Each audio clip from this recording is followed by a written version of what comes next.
అదొక రహస్య నివేదికగా మీరు మాత్రమే సమగ్ర కుటుంబ సర్వే చేసి ఒకే ఒక్క కుటుంబము ఆ వివరాలన్నీ దాచిపెట్టుకొని వాళ్ళకు అవసరమైనప్పుడు వాళ్ళు చూసుకొని ఎన్నికలప్పుడు దాన్ని ఉపయోగించుకొని మిగతా సమయంలో ఎవరికి అందుబాటులో లేకుండా చేసింది. మాకు అట్లాంటి ఉద్దేశం లేదు అధ్యక్ష. మేము ఈరోజు ప్రవేశపెట్టిన తీర్మానంలో స్పష్టంగా వెనుకబడిన తరగతుల, షెడ్యూల్డ్ కులాల, షెడ్యూల్డ్ తెగల మరియు మిగతా బలహీన వర్గాలకు చెందిన ప్రజల అభ్యున్నతిని నిమిత్తం వివిధ సామాజిక, ఆర్థిక, విద్యాపరమైన, ఉపాధి, రాజకీయ అవకాశాల ప్రణాళికలను రూపొందించి అమలు పరిచేలా తెలంగాణ మంత్రివర్గం 4/2/2024 తేదీన చేసిన సిఫార్సు మేరకు తెలంగాణ రాష్ట్రమంతటా సామాజిక, ఆర్థిక, విద్యాపరమైన, ఉపాధి, రాజకీయ కుల సర్వే, కులగణన, ఒక సమగ్ర ఇంటింటి కుటుంబ సర్వేను చేపట్టాలని ఈ సభ ఏకగ్రీవంగా తీర్మానిస్తుంది. ఇందులో ఎలాంటి అనుమానాలకు, శశబిషలకు తావు లేకుండా ఈ ప్రభుత్వం ఒక తీర్మానాన్ని ప్రవేశపెట్టింది. ఈ తీర్మానాన్ని మీరు అర్థం చేసుకొని మీకున్న అవగాహన మేరకు, మీకున్న అనుభవం మేరకు మీరు ఇంకేమైనా ఇది అమలు చేసే క్రమంలో ఏదైనా న్యాయపరమైన, చట్టపరమైన చిక్కులు వచ్చే అవకాశం ఉందని మీకు ఏదైనా అనుమానం ఉంటే మీ అనుమానాలతో పాటు దీన్ని అమలు చేయడానికి సూచనలు ఇవ్వండి. మీరు అన్ని అనుమానాలను లేవనెత్తి అసలు ఈ తీర్మానానికే ఒక చట్టబద్ధత లేదన్నట్టుగా చర్చ జరగడము ఇది మనందరికీ మంచిది కాదు. కాబట్టి సో మీ మనసుల్లో ఏదైనా అనుమానం ఉంటే అనుమానాన్ని చెప్పండి, దానికి మీ వైపు నుంచి ఇచ్చే సూచన కూడా చెప్పండి. మేము ఇక్కడ ఇది రహస్యంగా మేమేదో కూర్చొని మేమేదో పదురుకొని కూడుకొని ఏదో తీర్మానాన్ని పెట్టి చర్చ లేకుండా పాస్ అని ముందుకు వెళ్ళదలుచుకోలేదు అధ్యక్ష. ఇది అత్యంత కీలకమైంది. తెలంగాణ సమాజంలో సుప్రీంకోర్టు వరకు కూడా జరిగిన చర్చలు ఏముంది, మీరు బలహీన వర్గాలకు మీరు అండగా నిలబడాలంటే మీ లెక్కలేంటివో మీకు తెలవాలి అన్నారు. ఈ బలహీన వర్గాల లెక్కలు తెచ్చి వాళ్లకు నిధుల విషయంలో, నియామకాల విషయంలో సహేతుకమైన వాళ్ళ వాటాను వాళ్ళకి ఇవ్వాలని ఆనాటి కేంద్ర ప్రభుత్వం 2011లో ప్రయత్నం చేసింది. ఆ ప్రయత్నాన్ని తదనంతరం వచ్చిన కేంద్ర ప్రభుత్వము ఆ విషయాలను అన్నిటిని కూడా తొక్కిపెట్టి ముందుకు తీసుకురాలి. 1931 తర్వాత మళ్ళీ మా ప్రభుత్వమే, యూపీఏ ప్రభుత్వమే, శ్రీమతి సోనియా గాంధీ గారు చైర్పర్సన్గా ఉన్న యూపీఏ 2లో 2011లో ఆనాడు ఈ పూర్తి వివరాలను కేంద్ర ప్రభుత్వమే చేపట్టింది అధ్యక్ష. ఆ నివేదికలను బయట పెట్టకుండా తర్వాత వచ్చిన నరేంద్ర మోడీ గారి ప్రభుత్వం అడ్డుకున్నది. 10 సంవత్సరాలు ఆ ప్రభుత్వం అడ్డుకున్నది. 10 సంవత్సరాలు గత ప్రభుత్వం సమగ్ర కుటుంబ సర్వే చేసి వివరాలు బయట పెట్టకుండా ఈరోజు ఆ వివరాలను కూడా దాచిపెట్టారు. అందుకే ఈరోజు మేము స్పష్టంగా, ఎందుకంటే 1% ఉన్నోళ్లకు డెఫినెట్గా బాధ ఉంటుంది. ఎందుకంటే మేము 1% రాష్ట్రాన్ని అంతా మా చేతులనే గుప్పిట్లో పెట్టుకున్నాం. ఈరోజు లెక్కలన్నీ బయటకు వస్తే 50% ఉన్నోళ్ళకి ఎక్కడ మనం రాజ్యాధికారంలో భాగం ఇవ్వాల్సి వస్తుందన్న ఆలోచనతోటి కొంతమందికి బాధ ఉండొచ్చు అధ్యక్ష. నేను ఆ వివరాల జోలికి వెళ్ళదలుచుకోలేదు. ఇప్పటికైనా ప్రధాన ప్రతిపక్ష నాయకుడు వారు వచ్చి, ఒకవేళ వారు రాకపోయినా వారిని ఎవరినైతే చేయాలనుకున్నారో వారు మాట్లాడకుండా పక్క నుంచి నకలు చిట్టీలు అందించి పెద్దలు కడియం శ్రీహరి గారిని కూడా తప్పుదో పట్టించే ప్రయత్నం చేస్తారు. ఎందుకంటే పాపం వారి కడియం శ్రీహరి గారి చిత్తశుద్ధి పట్ల మాకు ఎలాంటి అనుమానం లేదు. నేను పదే చెప్పినా, ఇప్పుడు కూడా ఆన్ రికార్డులో చెప్తున్నా. కాకపోతే సావాస దోషం అంటారు కదా, కొంతమంది పక్కలో కూర్చొని వారిని కూడా తప్పుదోవలో నడిపించే ప్రయత్నం చేస్తున్నారు. దీనికి సంబంధించి అధ్యక్ష పార్లమెంట్ మార్చాల్సిందే, సీటు కాదు బయటికి పంపాల్సిందే. సీటు మారిస్తే కూడా గాలి జోకితే మళ్ళీ ప్రమాదం ఉంటుంది. నేను స్పష్టంగా నేనే క్వశ్చన్ వేసిన అధ్యక్ష. 21/12/2021లోనే పార్లమెంట్లో నేను ప్రశ్న వేసిన, ఆ ప్రశ్నకు సంబంధించిన రిప్లై కూడా ఉంది. తారక రామారావు గారికి ఇది పంపుతా. ఎందుకంటే వారికి ఏమైనా అనుమానాలు ఏమైనా ఉన్నాయో నా ప్రశ్నకి ఇచ్చిన జవాబు డీటెయిల్గా ఇక్కడ ఉన్నది. వీటన్నిటిని పరిగణలోకి తీసుకొనే ఈరోజు మా ప్రభుత్వం ఒక మంచి ప్రయత్నం చేస్తుంది. ఎక్కడో ఒక దగ్గర దీనికి పునాది పడాలి. ఆనాడు రాజ్యాంగం రాసుకున్నప్పుడే కాంగ్రెస్ పార్టీ ఎస్సీ ఎస్టీలకు రాజ్యాంగపరమైన రక్షణ కల్పించి రిజర్వేషన్లు ఇచ్చిండ్రు. కాబట్టే ఈరోజు 19 మంది ఎస్సీలు 12 మంది ఎస్టీలు సభ్యులై చట్టసభలకు వచ్చారు. 5 మంది 3 ఎంపీలు 3 ఎస్సీలు 2 ఎస్టీలు ఎంపీలై ఈ రాష్ట్రం నుంచి పార్లమెంట్లోకి వెళ్తున్నారు. ఇవన్నీ కూడా కాంగ్రెస్ పార్టీ ప్రజల యొక్క అవసరాలను అన్నిటినీ దృష్టిలో పెట్టుకొని వాళ్ళు అడగకంటే ముందే వాళ్ళ అవసరాలు తీర్చాలన్న ఆలోచన మాకుంది.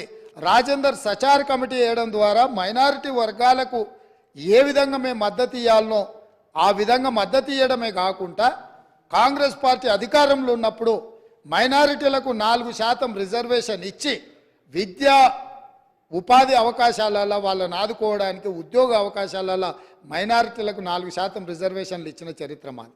ఇక ఈరోజు మేనిఫెస్టో ఎన్నికలు హామీలు ఉన్న ఒకవేళ చర్చ చేయాలనుకుంటే తమరి అనుమతితోటి మళ్ళొకసారి ప్రత్యేకంగా చర్చ పెడదాం. మళ్ళీ వచ్చే సమావేశాలలో కానీ మీరు ఏదైనా ప్రత్యేకంగా సమావేశాలు ఇచ్చిన 2014 2018 ఎన్నికలలో మీ ఎన్నికల మేనిఫెస్టోలు ఏమేమి పెట్టిండ్రు, ఏమేమి అమలు చేసిరు, 2023 ఎన్నికలలో మా మేనిఫెస్టోలో ఏం పెట్టినాం, ఈ 70 రోజుల్లో మేము ఏం అమలు చేసినాం, భవిష్యత్తులో ఏం అమలు చేయబోతున్నామో మేనిఫెస్టోల మీదనే ఓ ప్రత్యేకమైన చర్చ పెడతాం. మాకు ఎలాంటి అభ్యంతరం లేదు. ఒకవేళ మీరు ముందుకు వస్తే మీ సభాపక్ష నాయకుడిని మీ నాయకుడిని అడిగి వారి అనుమతి తీసుకొని రండి. ఎందుకంటే మళ్ళీ మేము ఇక్కడ పెట్టినాక వారు వద్దన్నారు అనుకో మీరు అందరూ మళ్ళీ సభలో లేకుండా బయటకు వెళ్తారు. కాబట్టి ఇప్పటికైనా పెద్దలు శ్రీహరి గారిని మీకు ఎలాంటి అనుమానం అక్కర్లేదు, మీ అనుభవాన్ని ఉపయోగించి ఈ ప్రభుత్వానికి మీరు ఏమైనా సూచన చేస్తా అంటే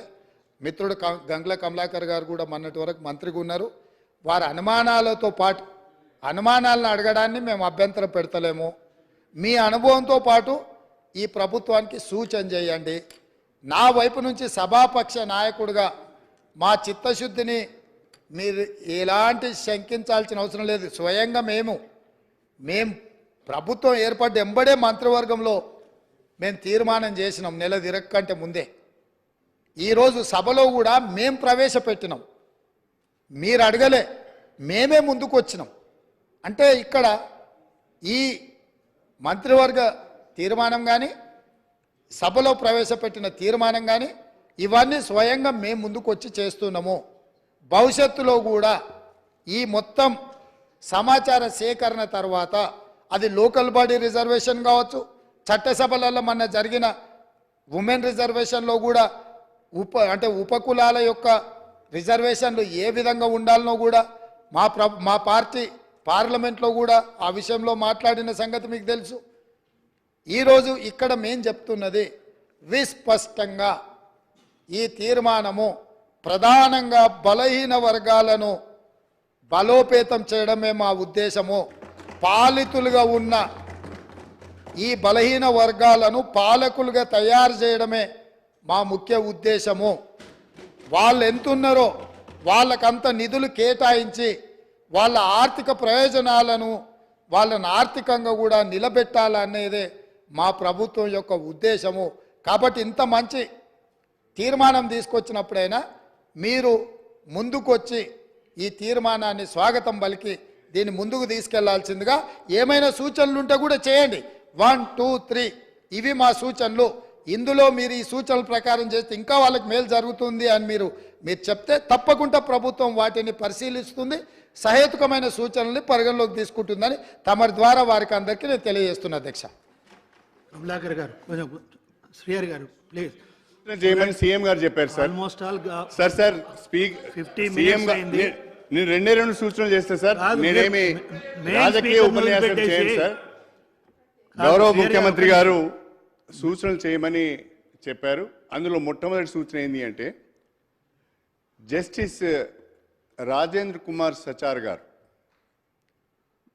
మైనార్టీ కులగణన పైన కమిషన్ వేశారు, జ్యుడిషియరీ కమిషన్ అది జ్యుడిషియరీ జస్టిస్ ద్వారా వేసిన కమిషన్. దానికి చట్టబద్ధత లభించింది, జ్యుడిషియల్ శాంక్టిటీ వచ్చింది దానికి. రెండవది, దీనికి ఇప్పుడు మనం చేసే ఈ డోర్ టు డోర్ సర్వేకు చట్టబద్ధత లేదు. నేనేమంటున్నానంటే సీఎం గారిని, రేపు ఇది అనవసరమైన న్యాయపరమైన చిక్కుల్లో పడకుండా ఉండాలి అంటే దీనికి ఒక చట్టబద్ధత కల్పించే ప్రయత్నం అయినా చేయండి, లేదా ఒక జడ్జి ద్వారా ఒక కమిషనర్ వేసి ఈ యొక్క కులగణన చేపట్టండి. చేపట్టినప్పుడు మీరు అనుకున్నట్టుగా, మనమందరం అనుకున్నట్టుగా బీసీలకు కానీ ఇతర బడుగు బలహీన వర్గాల వారికి కానీ న్యాయం చేసే అవకాశం ఉంటుంది. లేకుంటే ఇది ఏమైందంటే ఒక పొలిటికల్ స్లోగాన్గా మిగిలిపోతుంది అనేది నా భయం. మీ మళ్ళీ చెప్తున్నాం, భారత రాష్ట్ర సమితి తరఫున ఈ రిజల్యూషన్ను మేము వెల్కమ్ చేస్తున్నాం. దీన్ని మేము వ్యతిరేకించడం లేదు, విమర్శ చేయడం లేదు. కాకపోతే దీనికి స్టాట్యుటరీ శాంక్టిటీ లేదు, దీనికి జ్యుడిషియరీ శాంక్టిటీ లేదు. లేని ఈ కులగణన ఏ రకంగా బలహీన వర్గాలకు ఉపయోగపడుతుందో దయచేసి ముఖ్యమంత్రి గారు, ప్రభుత్వం ఆలోచించాలి. ఈ కులగణన కంటే ముందు వీటిపైన కూడా ఒక నిర్ణయం తీసుకొని ముందుకు సాగితే బాగుంటుందన్నదే మా అభిప్రాయం. కమలాకర్ గారు.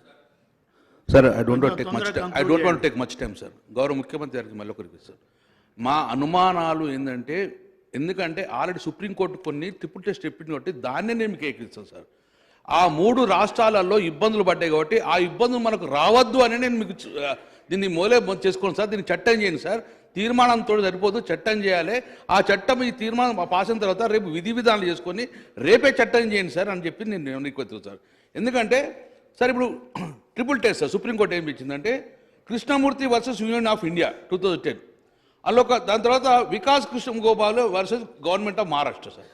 ఇందులో క్లియర్ ఏం మెన్షన్ చేసిందంటే అధ్యక్ష, authority of the state, what authority you have అని అన్నప్పుడు మనకు సెన్సర్ చేస్తలేం కాబట్టి లోకల్ బాడీ సర్వే ప్రకారం చేస్తున్నాం కాబట్టి ఇమ్మీడియట్ దాన్ని చట్టం చేయమని చెప్తున్నాము. చట్టంలో విధి విధానం చేసుకొని దీని ప్రకారంగా పోతున్నామని చెప్పేసి ఒక చట్టం తయారు చేయమని ఒక రిక్వెస్ట్ చేస్తున్నాం అధ్యక్ష.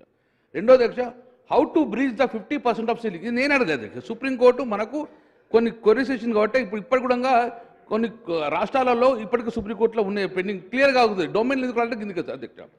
How to breach the 50% of ceiling, దానికి కూడా మీరు సమాధానం చెప్పాలి అధ్యక్ష. ఇంకోటి main important, what is the privacy of individual information అధ్యక్ష. మరి మీరు ఆ కులం చెప్పగలుగుతారా, బీసీలో లెక్క పెడతారా, ఆ కులాన్ని మెన్షన్ చేస్తారా? What is the privacy of individual information, ఏం స్టెప్ తీసుకుంటారో అధ్యక్ష. ఇది కూడా మీరు బిల్లులో పెట్టేటప్పుడన్నా తీర్మానం తర్వాత ఆ యొక్క ఇండివిజువల్ ఇన్ఫర్మేషన్ ఎట్లా